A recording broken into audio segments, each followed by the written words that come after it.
नमस्कार, सत श्री अकाल, आदाब। मैं आपका विशाल एंड स्वागत करता हूं आपको इस वीडियो में। तो इस वीडियो में हम डिस्कस करने वाले दिल्ली असेंबली इलेक्शंस के बारे में। तो दिल्ली असेंबली इलेक्शंस को ऑलरेडी हम एक वीडियो में कवर कर चुके हैं, लेकिन इस वीडियो में हम डिस्कस करने वाले एंड एनालिसिस करने वाले हैं कि दिल्ली असेंबली इलेक्शंस में आम आदमी पार्टी को इतना बड़ा लॉस क्यों हुआ।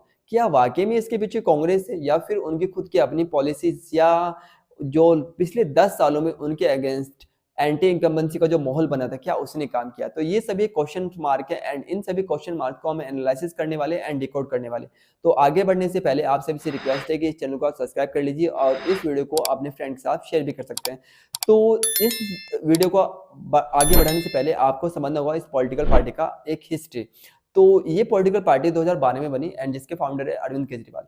तो ये पॉलिटिकल पार्टी एक आंदोलन से निकली जिसको हम जानते हैं अन्ना हजारे आंदोलन। तो अन्ना हजारे आंदोलन के बाद ये पॉलिटिकल पार्टी निकली, लेकिन जो अन्ना हजारे थे उन्होंने कभी भी इस पॉलिटिकल पार्टी को सपोर्ट नहीं किया। तो ये पॉलिटिकल पार्टी ने जिस तरीके से अपने आप को ग्रो किया, शायद इंडियन हिस्ट्री में किसी भी पॉलिटिकल पार्टी ने अपने आप को इस तरह से स्टैब्लिश एंड ग्रो किया हो। बिकॉज जहां भी इस पॉलिटिकल पार्टीज ने अपनी मतलब इलेक्शंस में अगर लड़ी है, तो वहां पर उसने अपना जो कहते हैं लोहा मनवाया है। बिकॉज अगर आप देखें गोवा, हरियाणा, इवन गुजरात, ये ऐसे स्टेट थे जहां पर आम आदमी पार्टी का कुछ भी परसेंटेज नहीं था, लेकिन इन स्टेट में जो आम आदमी पार्टी उन्होंने काफी अच्छा किया।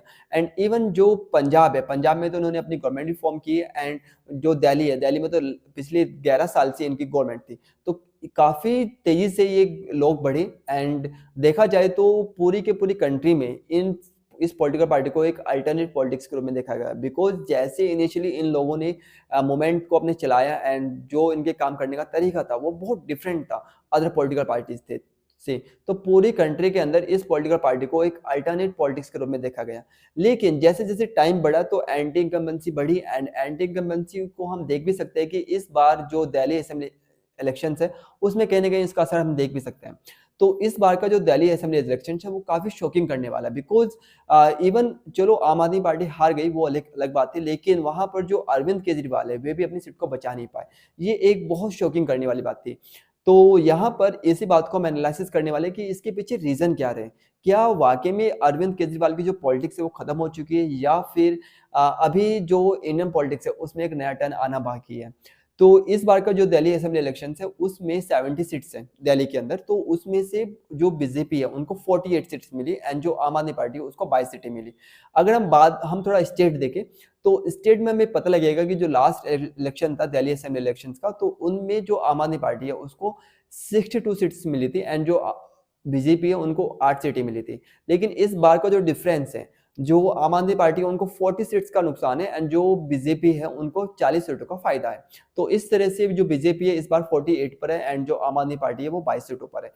लेकिन अगर हम वोटिंग परसेंटेज को देखें तो वोटिंग परसेंटेज में आपको लगेगा कि इतना बड़ा डिफरेंस नहीं है बीजेपी एंड आम आदमी पार्टी के बीच में कि बहुत बड़ा डिफरेंस हो। अगर हम देखें आम आदमी पार्टी का जो इस बार का जो वोटिंग परसेंटेज है वो है 43.5% अप्रोक्स। एंड जो बीजेपी की जो वोटिंग परसेंटेज है वो अबाउट 45%।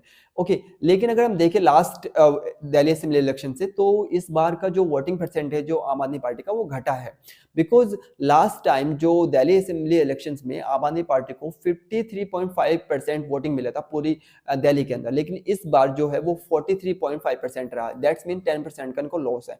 अब ये 10% शिफ्ट कहाँ हुआ है? ये 10% शिफ्ट हुआ है, इसमें से कुछ शिफ्ट हुआ है बीजेपी की ओर एंड कुछ गया है कांग्रेस की ओर। तो लास्ट टाइम जो कांग्रेस है, कांग्रेस को यहाँ पर वोटिंग परसेंटेज मिला था 4.3% जो लास्ट दिल्ली असेंबली इलेक्शन थे। लेकिन इस बार का जो दिल्ली असेंबली इलेक्शन है उसमें कांग्रेस को 6.3% वोट मिला है। दैट्स मीन 2% का इनको फायदा हुआ। तो अगर हम देखें कि अगर कांग्रेस और आम आदमी पार्टी अगर एक साथ लड़ती तो कहीं ना कहीं जो बहुत सारी सीटों पर जो गैप अबाउट 500 से लेके 6,000 तक का जो गैप है वो कहने के फुलफिल जो कांग्रेस ने जो वोट को डिवाइड किया है, या फिर मैं डिवाइड नहीं बोलूंगा बिकॉज उनका खुद का एक राइट है, बिकॉज वो एक पॉलिटिकल पार्टी है एंड वो उसको राइट है पूरा लड़ने का। अगर लेकिन अगर वे साथ में लड़ते तो जो कांग्रेस का वोट है वो कहने के शिफ्ट हो सकता था। एंड इस केस में जो अबाउट 15 से 20 सीट ऐसी थी कि जो कहीं ना कहीं कांग्रेस एंड आम आदमी पार्टी के एक साथ आने की वजह से वो कहीं ना कहीं असर डालते।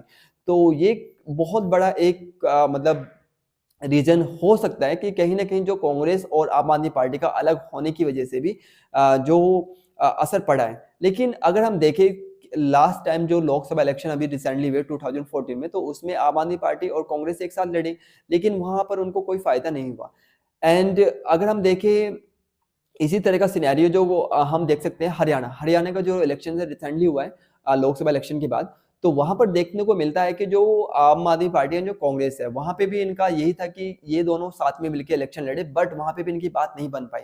तो जो बीजेपी है, वहाँ पर बीजेपी ने अपने आप को लीड बनाई एंड वहाँ पर बीजेपी ने जो वहाँ पर 90 सीट्स है, उसमें से बीजेपी ने 48 सीटों पर अपने अपने आप को एस्टैब्लिश किया एंड वहाँ पे गवर्नमेंट को फॉर्म किया। लेकिन अगर वहाँ पे देखिए वोटिंग परसेंटेज, तो वोटिंग परसेंटेज आपको दिखेगा कि वहाँ पर जो बीजेपी एंड जो कांग्रेस है, वो बहुत ही नैरो है। ओके, अबाउट 0.8% का जो डिफरेंस है दोनों की वोटिंग शेयर में, एंड वहाँ पर जो आम आदमी पार्टी है, आम आदमी पार्टी को 1.8% वोट मिलता है। तो अगर कहीं न कहीं अगर बीजेपी के अगेंस्ट आम आदमी पार्टी एंड कांग्रेस हरियाणा में साथ में लड़ती है, तो वो जो सिनेरियो है, वो थोड़ा चेंज हो सकता था। तो सेम सिनेरियो जो हरियाणा वाला सिनेरियो, वो कहीं न कहीं हमें इस बार दिल्ली के अंदर भी देखने को मिलता है। तो जो काम दिल्ली में कांग्रेस के अगेंस्ट कह सकते हैं कि आम आदमी पार्टी ने किया, तो वही काम कहीं न कहीं इस बार जो दिल्ली असेंबली इलेक्शंस है, वो काम किया है इस बार कांग्रेस ने। तो एक बहुत बड़ा फैक्टर ये है और इसको हम इनकार नहीं कर सकते, बिकॉज़ ये साफ-साफ जो स्टैटिस्टिक्स है, वो बोल रहे हैं। एंड इसके साथ बहुत और सारे रीज़न हो सकते हैं, लाइक जैसे कि हम देख सकते हैं कि रिसेंटली कुछ सालों में जो अरविंद केजरीवाल जी है एंड जो उनकी गवर्नमेंट थी, वो कहीं न कहीं एलजी के अगेंस्ट उनकी आमने-सामने की थी। तो कहीं न कहीं दिल्ली की जो जनता थी, वो अब मतलब इन चीज़ों से जो आम लोग हैं, वो वाक़ई में पिसते हैं एंड उन वे फ्रस्ट्रेट हो सकते हैं कि उनको लग लग रहा होगा कि अगर यही लड़ाई कंटिन्यू रहेगी तो हमारा क्या फ़ायदा है? बिकॉज़ कहीं न कहीं जो अरविंद केजरीवाल जी हैं, उनका एलिगेशन था कि सेंटर उनको काम करने नहीं दे। लेकिन कहीं न कहीं जो आम जनता है, उसको यही था कि हम क्यों पिसें इन चीज़ों में? क्योंकि अगर यही लड़ाई लड़ी रही तो क्या फ़ायदा उन लोगों का? तो हो सकता है कि ये एक रीज़न रहा होगा कि अ, अगर डबल इंजन की सरकार जैसे कि अगर बन जाए, तो जो सेंटर है एंड जो स्टेट है, उसमें कहने का कोऑर्डिनेशन रहेगा। तो ये भी एक बहुत बड़ा फैक्टर हो सकता है एंड अदर जो फैक्टर है वहाँ पर जो पॉल्यूशंस के हैं एंड यमुना रिवर को साफ़ करने के हैं एंड जो वाटर के लिए है, पानी के लिए, तो शायद ये भी इश्यू हो सकते हैं। और भी बहुत सारी चीज़ें वहाँ पर हमें देखने को मिली, लाइक जैसे कि एलिगेशंस लगाए गए बीजेपी की ओर से शीश महल और इसी तरह से आम आदमी पार्टी की ओर से पीएम जो हाउस है, उस पे भी एलिगेशन लगाए गए। तो ये एलिगेशन का जो सिलसिला, जो एंटी इनकम्बेंसी का जो माहौल जो तैयार किया गया अगेंस्ट आम आदमी पार्टी के दिल्ली के अंदर, तो वो कहीं न कहीं काम किया है इस बार। एंड इस बार जो फ्री बीव्स वाली बात थी, बिकॉज़ बीजेपी ने भी अपना वही वाला रूट अपनाया है जो आम आदमी पार्टी अपनाती है, कि वो भी जो आम आदमी पार्टी की जो फ्री बीव्स वाली पॉलिसीज़ थी, वो उन्होंने बोला कि हम उनको स्टॉप नहीं करेंगे, वो कंटिन्यू रहेगी एंड हम भी कुछ ना कुछ उसमें ऐड ऑन करेंगे। तो रिसेंटली जो आम आदमी पार्टी के जो लीडर हैं अरविंद केजरीवाल, उन्होंने अनाउंस किया था कि जैसे ही वे दिल्ली असेंबली इलेक्शंस को जीतेंगे एंड वहाँ के दोबारा से गवर्नमेंट फॉर्म करेंगे, तो वो वहाँ पर जो वुमेन्स हैं, उनको ₹2100 पर मंथ एक तरह से सहायता देंगे। तो इसी के अगेंस्ट जो बीजेपी है, उन्होंने इसको बढ़ा के ₹2500 अपने मैनिफेस्टो में डाल दिया। तो ये बहुत सारी चीज़ें हैं जो दोनों पार्टीज़ ने कहीं न कहीं वोटर्स को लुभाने के लिए किया, लेकिन कहीं न कहीं इसमें जो सफलता है, वो बीजेपी को मिली।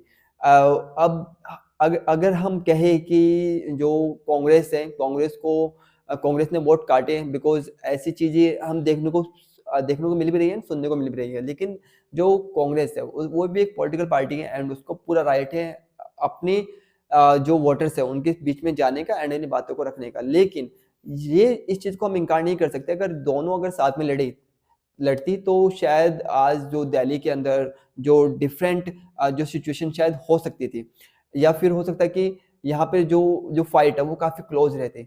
लेकिन जो फाइट है वो एक तरफ़ा रही, हम देख तो यहाँ पर बीजेपी को 48 सीट्स मिली, जो कि दिल्ली के अंदर गवर्नमेंट फ़ॉर्म करने के लिए जो 36 सीट्स चाहिए, उससे कहीं ज़्यादा है। लेकिन अगर दोनों साथ में लड़ती, दोनों पॉलिटिकल पार्टी, आम आदमी पार्टी एंड कांग्रेस, तो शायद जो फाइट है वो नैरो हो सकती थी।